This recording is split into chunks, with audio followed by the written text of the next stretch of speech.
सबको नमस्कार। मैं doctor Mukul Bhairaj, assistant professor, commerce faculty, the graduate school college for women. Subject है मैनेजमेंट प्रिंसिपल एप्लीकेशन और टॉपिक है कंट्रोल प्रोसेस, नियंत्रण प्रक्रिया। नियंत्रण प्रबंधकीय नियंत्रण यह एक प्रकार का प्रक्रिया है जिसके अंतर्गत कार्य प्रारंभ करने से पूर्व प्रमाप अर्थात कि उसके स्टैंडर्ड को निर्धारित किया जाता है और उसके बाद वास्तविक कार्य प्रगति का मूल्यांकन किया जाता है। वास्तविक एवं प्रमापित प्रगति में दोनों में ही उनका तुलना की जाती है और तुलना करने के बाद में ये देखा जाता है कि क्या उस पर परिणाम आए हैं या उसका अंतर क्या है और अंतर के कारणों का पता लगाया जाता है। और यदि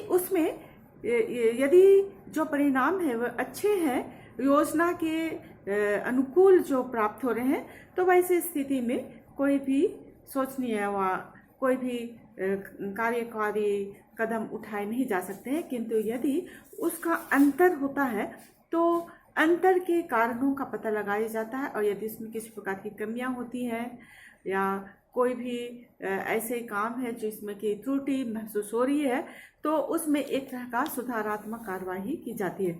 इस प्रकार पूरे नियंत्रण प्रक्रिया जो होती है उसको हम लोग 4 भागों में उसको बांट करके उसको देखते हैं, अर्थात कि इसके 4 मुख्य आधार होते हैं। नंबर 1 है प्रमापों का निर्धारण, सेटिंग स्टैंडर्ड्स। दूसरा है वास्तविक प्रगति का प्रमापन, मेजरमेंट ऑफ एक्चुअल परफॉर्मेंस।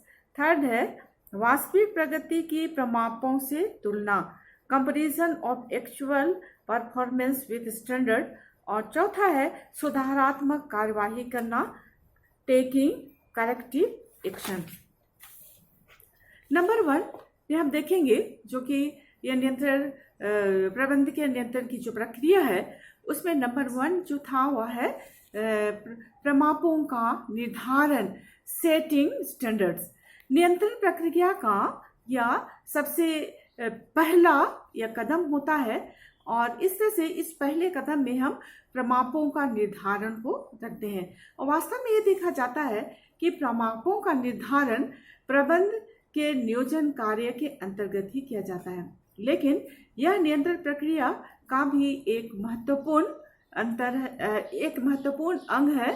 प्रमाप वे अपेक्षाएं होती हैं, अपेक्षाएं हैं जो एक अधिकारी अपने अधीनस्थों से वो उम्मीद रखता है या उसे चाहता है। जैसे कि उत्पादन विभाग के लिए एक महीने में किसी वस्तु की मान लीजिए कि 5000 इकाइयों का उत्पादन प्रतिपादित कर दिया गया है, तो इसका अभिप्राय यह है कि संबंधित अधिकारी चाहता है कि उत्पादन विभागों द्वारा जितनी इकाइयों को वह चाह रहा है, वो अपेक्षित रहता है, तो उतनी इकाइयों का उत्पादन किया जाना चाहिए। अर्थात कि वह 5000 इकाइयों का उत्पादन करना चाहता है, उत्पादन विभाग से वो यही उम्मीद करेगा कि उतने ही उत्पादन किया जाए। इसी प्रकार अन्य सभी विभागों में जितने भी काम कर रहे हैं व्यक्ति हैं, तो सभी व्यक्तियों के लिए भी एक प्रमाप जो है वो निश्चित कर दिए जाते हैं और ये प्रमाप ही व्यक्तियों एवं विभागों को भी बतलाते हैं कि उनका काम जो है कैसे होगा, अर्थात उन्हें कहाँ तक पहुँचना है। प्रमापों के आधार पर ही एक प्रबंधक वास्तविक कार्य प्रगति का मूल्यांकन करके विचलनों अर्थात की डिविएशंस का भी पता लगाता है। इस तरह से हम दूसरे शब्दों में कह सकते हैं कि प्रमापों के अभाव में वास्तविक प्रगति के मापने का कोई भी लाभ नहीं है। Without performance standards there is no use of measuring actual performance. प्रमाप निर्धारण के मुख्यतः 4 आधार होते हैं। नंबर 1 है क्वांटिटी, दूसरा है क्वालिटी, तीसरा है टाइम अर्थात कि समय और चौथा है कॉस्ट अर्थात की लागत। तो ये चारों जो हैं एक तरह के प्रमापों का निर्धारण करने के ये आधार होते हैं। और इस तरह से हम देखते हैं कि ये जो है, जो मात्रा प्रमाप, ये उत्पादन, विक्रय, स्टॉक से ही संबंधित होते हैं। और जो क्वालिटी है अर्थात की क्वालिटी प्रमाप कच्चे माल एवं तैयार माल के संबंध में तथा ग्राहक सेवा एवं कर्मचारी मनोबल के संबंध से संबंधित होते हैं। समय प्रमाप अर्थात कि टाइम जो दिया गया है, टाइम स्टैंडर्ड, समय प्रमाप उत्पादन में जो भी उत्पादन से संबंधित काम हो रहे हैं तो उनके लिए भी एक तरह की समय निश्चित की जाती है, तो वो लगने वाले समय के संबंध में होते हैं। इसी तरह से लागत प्रमाप, कॉस्ट स्टैंडर्ड, ये जो है श्रम, माल व अन्य खर्चों के संबंध से ही होते हैं। तो इस तरह से हम देखते हैं कि प्रमाप को जब हम निर्धारित करते हैं तो जो स्टैंडर्ड है तो उसको निर्धारित करने में भी हमें निम्नलिखित बातों पर भी ध्यान देना होगा। जैसे पहला है कि प्रमाप ऐसे होने चाहिए जिससे कि आसानी से प्राप्त किया जाए, किसी भी प्रकार का जो झंझट नहीं हो, या जो भी व्यक्ति, जो भी कर्मचारी काम कर रहे हैं तो उनको समझने में किसी भी तरह की दिक्कत नहीं होगी, वो आसानी से उस काम को कर सकते हैं। दूसरा है प्रमाप उद्देश्यों के अनुकूल होना चाहिए। जो भी स्टैंडर्ड है तो हम जो उद्देश्यों को हल करना चाह रहे हैं तो उसी के अनुसार से होना चाहिए। यदि ये प्रमाप जो है हम चाह रहे हैं और उसमें यदि उस प्रमाप जो है उद्देश्य के अनुकूल नहीं होगा तो वैसे स्थिति में ये उत्पादन पर भी विपरीत प्रभाव डाल सकता है। तीसरा, प्रमाप मापने योग्य होना चाहिए।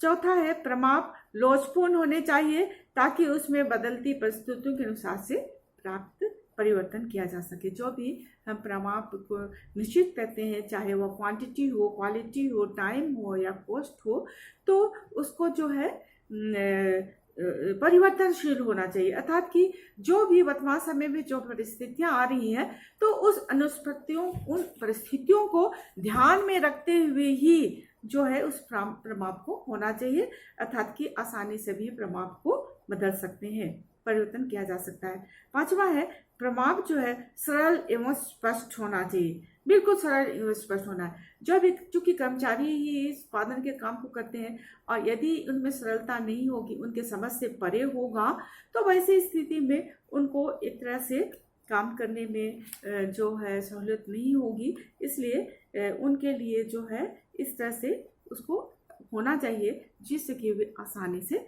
समझ सके। छठवां है प्रमाप जो है समय के अनुसार से होना चाहिए। समय पर ही महत्वपूर्ण विचलनों को प्रकट करने के लिए समय पर भी ध्यान देना चाहिए ताकि जो है हानि को हम कम से कम कर सकते हैं। और उसके बाद है सातवां, प्रमापों में समानता का भी तत्व होना चाहिए। अर्थात एक श्रेणी के सभी कर्मचारियों से एक जैसी अपेक्षाएं रखते हुए उनके लिए समान प्रमाप निर्धारित किए जाने चाहिए। और आठवां है प्रमाप निर्धारित करते समय ही विचलन सहन करने की सीमाएं, डेफिएशन टॉलरेंस लिमिट्स को भी स्पष्ट कर देनी चाहिए। जैसे यदि हमने आपको बताया कि यदि निर्धारित समय में हम उत्पादन 5000 यूनिट के में कर रहे हैं और यदि 5000 यूनिट ना हो करके वह कम हो जाता है, 4000 यूनिट 4000 इकाइयों में हो जाएगा, तो ऐसे करने में से तो ये चिंता का विषय हो जाए तो कोई विशेष मैंने एक तरह के चिंता का विषय हो जाता है। तो ऐसी स्थिति में थोड़े से हमको विचलन पर भी जो है ध्यान देना हमको चाहिए। दूसरा है वास्तविक प्रगति का माप, मेजरमेंट ऑफ एक्चुअल परफॉर्मेंस। नियंत्रण प्रक्रिया का जो दूसरा कदम है वह है वास्तविक कार्य प्रगति को मापना है। तो इस तरह से इसको हम कैसे मापेंगे? वास्तविक प्रगति का मापन जो है वह पूर्व निर्धारित प्रमापों के आधार पर ही किया जाता है। अर्थात कि वास्तविक प्रगति के माप से प्रबंधकों को यह जानकारी मिलती है कि कार्य योजना के अनुसार से ये हुआ है अथवा नहीं। वास्तविक प्रगति के मापन के संबंध में भी कभी कभी ये एक महत्वपूर्ण प्रश्न उठता है कि क्या प्रगति का मापन कार्य पूरा होने पर ही किया जा सकता है अथवा जब कार्य चल रहा हो तब भी हो सकता है। तो ये प्रश्न जब आते हैं तो इस प्रश्न का हल ही है या यह कहना उचित होगा कि कार्य प्रगति का मापन दोनों ही दिशाओं में हो सकता है। पहला यह कि जब कार्य चल रहा है तो पर्यवेक्षण अर्थात के सुपरविजन से माध्यम से यह देखना चाहिए कि कार्य इच्छित गति से हो रहा है अथवा नहीं, ताकि नकारात्मक परिणाम मिलने पर तुरंत जो है हम उस पर सुधार के काम कर सकते हैं और जो है शेष कार्य में जो भी हानि हो रही है तो उस हानि को हम रोक सकते हैं या हानि को कम कर सकते हैं। और दूसरा ये है कि यदि सारे कार्य पूरे हो जाते हैं, कंप्लीट हो जाते हैं, तो ऐसी स्थिति में नकारात्मक कभी कभी जो है हमें नेगेटिव रिजल्ट मिलता है। और ऐसी स्थिति में नकारात्मक जब परिणाम आते हैं तो ऐसी स्थिति में सुधारात्मक कार्यवाही केवल भविष्य के लिए ही की जा सकेगी, अर्थात जो हानि हो चुकी है तो उसे भी हम कम कर सकते हैं। वास्तविक कार्य प्रगति को मापते समय निम्न बातों को भी ध्यान में रखना चाहिए। नंबर 1, कार्य प्रगति की आंकड़े यथासंभव पूर्णतया सही होने चाहिए। दूसरा, ये आंकड़े निरंतर तैयार किए जाने चाहिए। तीसरा, प्रगति मापने के मापदंड वैसे ही होने चाहिए जैसे कि प्रमाप तय करने के लिए पहले से इस्तेमाल किए गए हैं। चौथा, प्रगति मापन पद्धति शीघ्र विचलन प्रकट करने वाली होनी चाहिए। और पांचवा है, प्रबंधकों तक केवल महत्वपूर्ण विचलों की रिपोर्ट पहुंचनी चाहिए ताकि उनके पास सुधारात्मक कार्यवाही का निर्णय लेने के लिए पर्याप्त समय बचे। और ये रिपोर्ट जो है वह अपवाद रिपोर्ट, एक्सेप्शन रिपोर्ट कहलाती है। तो इस तरह से वास्तविक कार्य प्रगति मापन के संबंध में एक मुख्य विशेष बात ये होती है कि जो कार्य संख्यात्मक अर्थात कि क्वांटिटेटिव प्रगति के होते हैं, जिसको कि हम उनको आसानी से हम उसको माप सकते हैं, तो लेकिन जो कार्य गुणात्मक अर्थात कि क्वालिटेटिव प्रगति होते हैं, तो जो क्वालिटेटिव प्रगति के होते हैं तो उनको हम जो है आसानी से माप नहीं कर सकते हैं। मापन करने में उसमें कठिनाई आती है तथा इनका मापन करने के लिए अप्रत्यक्ष मापदंडों का भी सहारा लिया जाता है। जैसे कि कर्मचारियों के मनोबल को उनका मनोबल को हमको मापना है, तो कर्मचारियों के ऊंचे मनोबल को मापना एक तरह का गुणात्मक प्रकृति का कार्य होता है, जो कि क्वालिटेटिव के अंतर्गत मेजरमेंट के अंदर आ जाता है।